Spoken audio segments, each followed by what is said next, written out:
Cecil, I'm gonna let you kind of like set this up because you also cover the Houston Texans.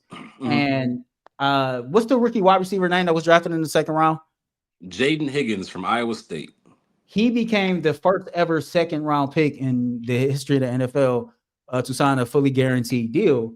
And it kind of sparked this new wave of, okay, now you got these guys that was drafted in the top 5 or 6 of the second round. Like, hold up, I need my money guaranteed too. And Cleveland Browns running back Quinshon Judkins has still not signed his contract.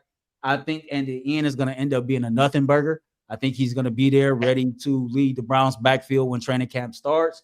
But right now he's still unsigned, and it warrants a conversation because Higgins did sign a fully guaranteed deal.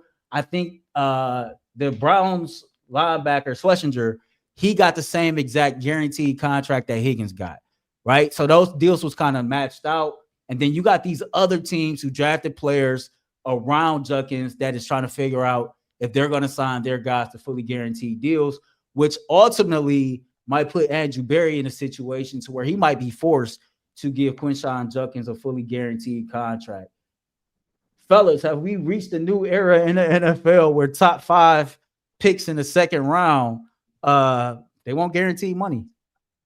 I tell you what, so every year, like money goes up for the rookies. Like the average, when I came in 2011, I think, and that's how the contract goes, right? So your rookie year, every rookie gets paid the same base salary.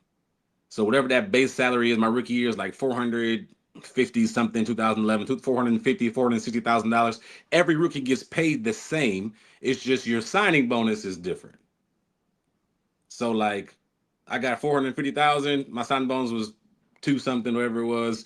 Blaine Gabbert's signing bonus was 4, 5, 6, 7, 8, 10 million, whatever it was. Right. That's the difference in the contracts. So now the rookie minimum is like, I think if they said like 850 the other day, like 860, whatever it is. So every year money goes up, contracts change. As you see, like contracts evolve in the first round, they're evolving now in the second round. So I had a cool opportunity to hang out with a lot of the rookie class of the Houston Texans last week. We went out to eat, went out to dinner, just talking, getting to know each other. And Jaden was like, yeah, I already knew, because I'm like, so how was your journey? Did you expect any surprises? He's like, I really didn't talk to the Texans, but I knew I was going to get picked up day 1 or day 2 after day 1 was over, because they already called me and said, hey, we're going to draft you with the first pick. Boom, boom, boom, boom. I'm like, oh, okay, that's cool. And then I'm like, okay, well, his whole contract's guaranteed. And he was the second pick in the second round, if I'm not mistaken. Who was the first pick? Was it the linebacker? Yeah. So if you look at the top 5 guys, when it goes to linebacker, receiver, Judkins is right after or up in there. He should get a guaranteed contract. I do believe that. I'm a firm believer. His contract should be very similar to what the 2 or 3 guys above him got, right? And that's just the league trend. That's not him doing anything crazy. It's just, hey, this is what the trend is now when it comes to the contracts. Well, I can see if he was like the 50th pick or the whatever. No, he was top 5 in the second round. He deserves a similar contract, period. Even if it's a million or 2 less, whatever it is, he should get all that guaranteed, especially with him being a running back. Yep. Especially with him being a running back. Here's and the way he part. runs, he's big, he's powerful, he's strong. Like, he needs all that money. So in that range, I'm not mad at him at all. Like you said, I don't think he'll be nothing. I think he'll be there. I think he'll be the bell cow for sure. I think he'll be fine. He'll be there for training camp. They'll sign beforehand, but it's a real thing. But G, here's the crazy part about it, right? So here is the first 8 picks of the second round. Schwesinger by the Browns, Higgins by the Texans. The safety, what's his name? Nick Monwery from Seattle. Right. Quinshon Judkins. Jana Savinia, the offensive lineman from Arizona to the Dolphins. Travion Henderson, Luther Burton, wide receiver to Chicago. And then Tyler Shook, quarterback to New Orleans. Now, Shook is the only quarterback in that top 8. Now, he's a quarterback as well. And so it'd be interesting to see, okay, does that dude want a fully guaranteed contract? Because he's a top 10 pick in the second round. And, until to the point Cecil just made, I mean, these second round picks that's in the top 5, top 10, These dudes is day one starters. These dudes slated to have an immediate impact. And then you look at what Higgins got. You look at what Schwesinger got, even though Schwesinger was the first overall pick in the second round. I mean, you can argue projected production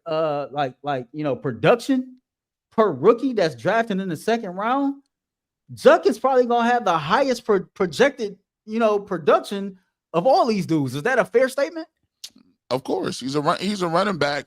But a damn good one. Like, this dude is a immediate impact player. I mean, if you're a running back, and I'll just refer to it like this.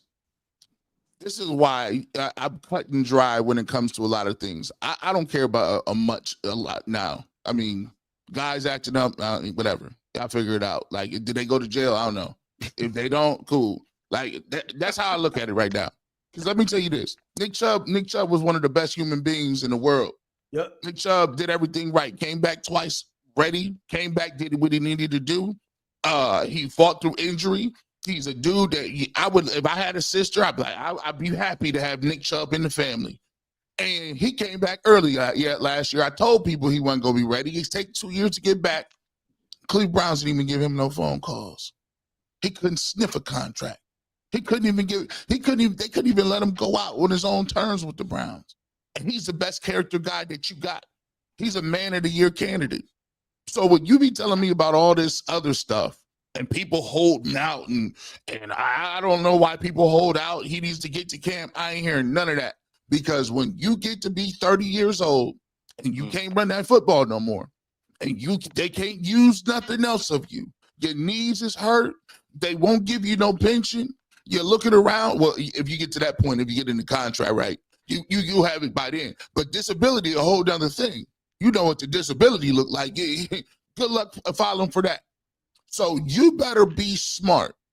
And if all the fans out there is on you, you got to get into camp.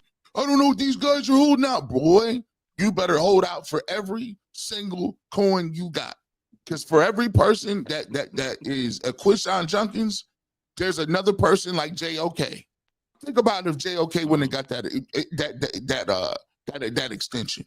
Think about what he'd be doing right now if he did not get that extension prior to him getting injured. He's probably never gonna play again. So my thing is, Judkins, hey, I'm with you, bro. If you got to hold out until they give you the whole entire bag, please do it. Because you only got one time. You only got one time. And if you get hurt, they're not going to have no – Andrew Berry ain't pulling up on you, giving you no condolences. You better sit down. Nah, I'm cool. I want all my money, all of it.